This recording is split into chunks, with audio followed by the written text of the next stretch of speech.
sini ada beberapa hierarki data, yaitu file data. Unit data yang terkecil mencerminkan jumlah data terkecil yang akan ditarik dari komputer pada satu waktu. Kemudian record, suatu koleksi file-file data yang saling berhubungan. Kemudian file, koleksi record yang saling berhubungan seperti satu file dari seluruh record yang berisi file, kode-kode mata kuliah, dan namanya. Selanjutnya basis data, yaitu sekumpulan file. Untuk definisi umum basis data adalah bahwa basis data merupakan kumpulan dari seluruh data basis komputer sebuah perusahaan. Flat file adalah tabel yang tidak memiliki kolom berulang. Kolom berulang tidak memenuhi syarat sebagai flat file karena dua alasan utama. Yang pertama, sebuah tabel harus menjadi flat file karena komputer membaca file-file data dari suatu record secara berurutan. Untuk yang kedua, untuk flat file bahwa ia memungkinkan struktur basis data relasional untuk dinormalisasi. Kunci di dalam suatu tabel adalah satu field yang berisi satu nilai yang secara unik mengidentifikasi masing-masing record di dalam tabel. Ini artinya bahwa setiap baris dalam tabel akan teridentifikasi secara unik. Bentuk kandidat kunci adalah sebuah field yang secara unik mengidentifikasi masing-masing baris tabel namun tidak dipilih untuk menjadi kunci. Jadi perbedaannya dengan kunci adalah kandidat kunci tidak dipilih sebagai kunci utama dalam tabel tersebut. Berikutnya kita masuk ke materi selanjutnya, yaitu materi mengenai struktur basis data. Jadi struktur basis data itu adalah cara mengorganisasi data agar prosesannya itu lebih efisien. Dan selanjutnya itu sistem manajemen basis data atau biasa disingkat dengan DBMS itu berperan dalam menyimpan dan mengolah data beserta atributnya, seperti hubungan antar data, jenis data, serta format yang digunakan. Hal ini karena mampu menjelaskan dirinya sendiri. Dan juga basis data itu dalam DBMS itu disebut sebagai set describing set of related data. Dan selain tiga struktur standar itu, jadi struktur itu terus dikembangkan struktur baru untuk menangani data dalam jumlah lebih besar dengan lebih efisien. Nah, selanjutnya itu akan dijelaskan tiga jenis struktur basis data. Jadi seperti yang saya jelaskan sebelumnya, di sini tuh ada tiga bentuk struktur basis data. Dari yang pertama itu ada struktur basis data hierarkis, yang kedua ada struktur basis data jaringan, dan yang ketiga itu ada struktur basis data relasional. Dan dari yang pertama itu adalah struktur basis data hierarkis. Apa sih struktur data hierarkis itu? Jadi struktur basis data hierarkis itu menyusun data dalam bentuk pohon atau tree dalam bahasa Inggrisnya, di mana terdapat hubungan satu ke banyak antara elemen data. Sehingga dalam model ini setiap data induk atau parent dapat memiliki beberapa data anak atau child. Tetapi setiap anak itu hanya memiliki satu induk. Jadi dari berbagai banyak anak itu hanya diperbolehkan memiliki satu induk. Dan model ini sering digunakan dalam sistem lama seperti IMS atau Information Management System milik IBM. Dan tentu saja struktur basis data ini memiliki kelebihan dan juga kekurangannya sendiri. Untuk kelebihannya itu akses datanya cepat dan efisien untuk data yang memiliki hierarki tetap. Tapi kekurangannya itu kurang fleksibel karena sulit menangani hubungan kompleks yang tidak mengikuti struktur hierarki. Selanjutnya, itu struktur basis data jaringan. Struktur basis data jaringan ini merupakan pengembangan dari model hierarkis yang lebih fleksibel. Dalam model ini, hubungan antara data dapat berbentuk banyak ke banyak atau many to many, sehingga satu data anak dapat memiliki lebih dari satu induk berbeda dari yang hierarkis tadi. Dan struktur ini menggunakan konsep record and dan set untuk mendefinisikan hubungan antar data. Tentu saja struktur ini memiliki kelebihan dan kekurangannya sendiri. Untuk kelebihannya itu lebih fleksibel dibandingkan model hierarkis karena dapat menangani hubungan yang lebih kompleks. Sedangkan struktur ini juga memiliki kekurangan yaitu struktur yang lebih rumit dan sulit dikelola dibandingkan model tradisionalnya.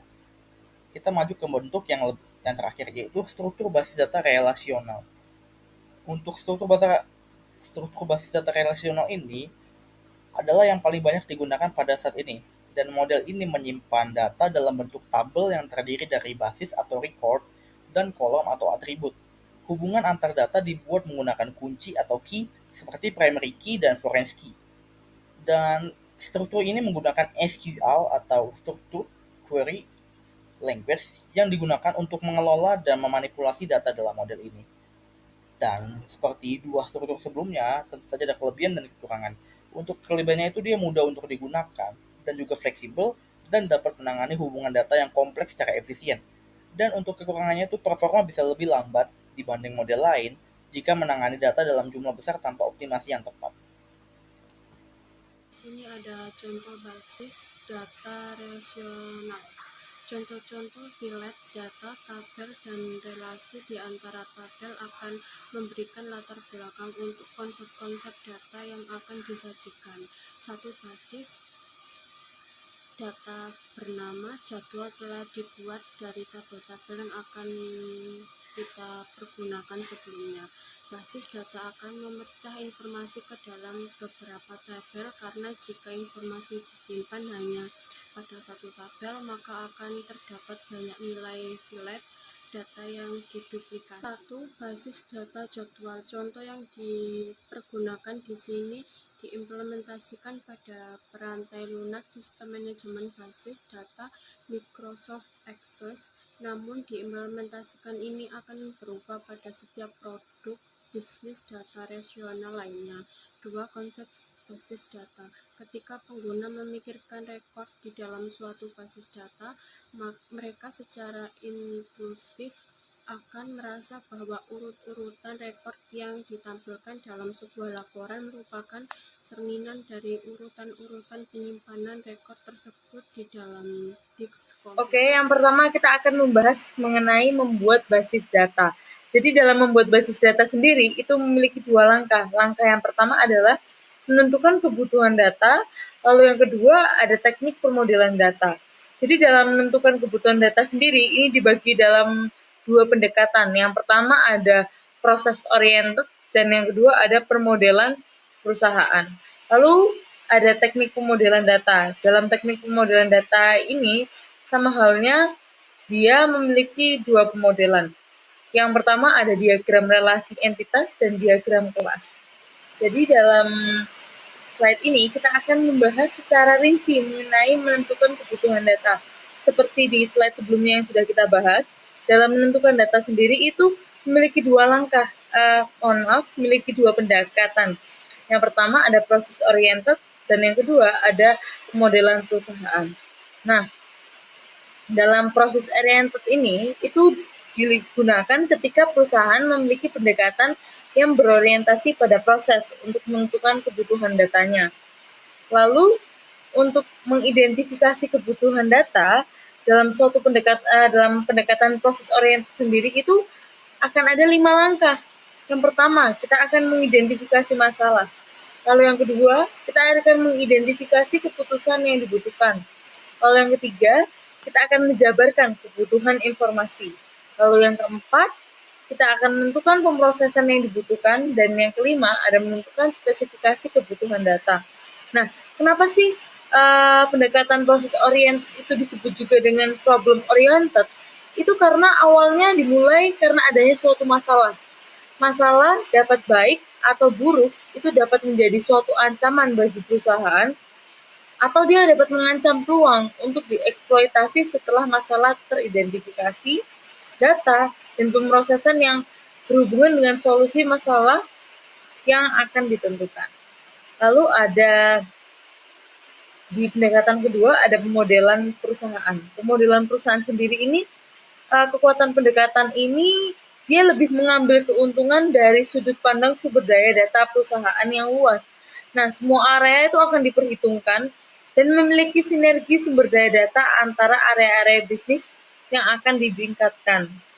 Meskipun begitu, pada pendekatan proses oriented itu memungkinkan kebutuhan data dari masing-masing sistem dapat diidentifikasi dengan suatu cara yang logis. Kelemahannya, yang pertama adalah kesulitan dalam mengaitkan data dari suatu masalah bisnis ke data dari masalah bisnis lainnya. Lalu, sistem informasi tidak dapat dengan mudah membagi data jika masalah terisolasi dari sistem informasi lain yang berhubungan dengan masalah-masalah bisnis yang ada. Nah, selanjutnya kita akan membahas mengenai teknik-teknik pemodelan data. Oke, di materi sebelumnya kan kita telah membahas nih mengenai pendekatan untuk menentukan data. Jadi pada slide ini kita akan membahas mengenai teknik-teknik teknik-teknik pemodelan data. Jadi teknik-teknik pemodelan data seperti yang sudah disebutkan itu terdapat dua. Namun pada slide kali ini kita akan membahas mengenai diagram relasi entitas atau biasa disebut juga dengan ERD. Jadi ERD sendiri ini berhubungan dengan data di dalam entitas dan hubungan antar entitas. Jadi ketika pengguna dan spesialis informasi mulai melakukan komunikasi tentang kebutuhan data untuk suatu sistem informasi, bisa disebut juga dengan pengumpulan file-file data yang memiliki hubungan antara satu dengan yang lain. Nah, dalam konsep ERD juga mengungkapkan entitas-entitas mana yang sebaiknya secara konseptual itu dihubungkan dengan entitas lain. Nah, contohnya seperti pada diagram yang ada. Nah, di sini ada entitas perusahaan, karyawan, maupun produk. Jadi dapat diasumsikan bahwa perusahaan akan mengandung informasi mengenai perusahaan itu mengandung informasi mengenai nama perusahaan, alamat, lalu apa saja yang dibutuhkan, apa saja yang akan dikerjakan. Lalu sebuah perusahaan dapat memiliki banyak karyawan, tetapi seorang karyawan hanya untuk bekerja di satu perusahaan saja. Lalu suatu perusahaan itu diasumsikan karena beberapa orang mengerjakan dua atau lebih pekerjaan. Namun dalam asumsi ini membuat penjelasan mengenai ERD menjadi lebih mudah diikuti. Lalu yang terakhir kita akan berasumsi bahwa rekor-rekor di dalam entitas produk itu menunjukkan barang-barang tertentu, bukan produk umum seperti minuman ringan. Oke, lalu yang kedua ada mengenai diagram kelas. Jadi, suatu diagram relasi entitas hanya merupakan penyajian grafik dari data dan relasi, bukan tindakan-tindakan yang dilakukan atas data. Jadi, terdapat satu data di mana data yang digunakan dalam aplikasi dan tindakan-tindakan terkait dengan data disajikan secara grafik. Nah, dalam diagram kelas ini terdiri atas kelas-kelas yang memiliki file-file di dalam kelas dan tindakan-tindakan yang dilakukan atas kelas.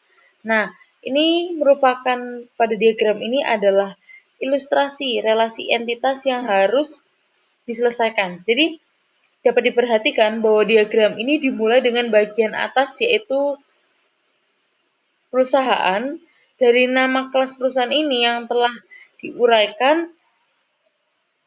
Lalu dalam diagram kelas, ada suatu kebiasaan, meskipun bukanlah suatu keharusan. Memberikan huruf awalan itu harus ada CLS di depan namanya. Lalu di bagian tengah diagram menyatakan dengan jelas file-file di dalam kelas tersebut. Berbeda dengan tabel sebelumnya atau tabel struktur basis data, file-file yang berulang di antara kedua kelas tidak diulangi. Nah, dapat diperhatikan relasi antar perusahaan dan produk. Relasi ini diberi nama dengan kata menjual. Kita akan membaca itu sebagai suatu kejadian di mana kelas perusahaan menjual satu produk atau lebih kejadian dalam kelas produk.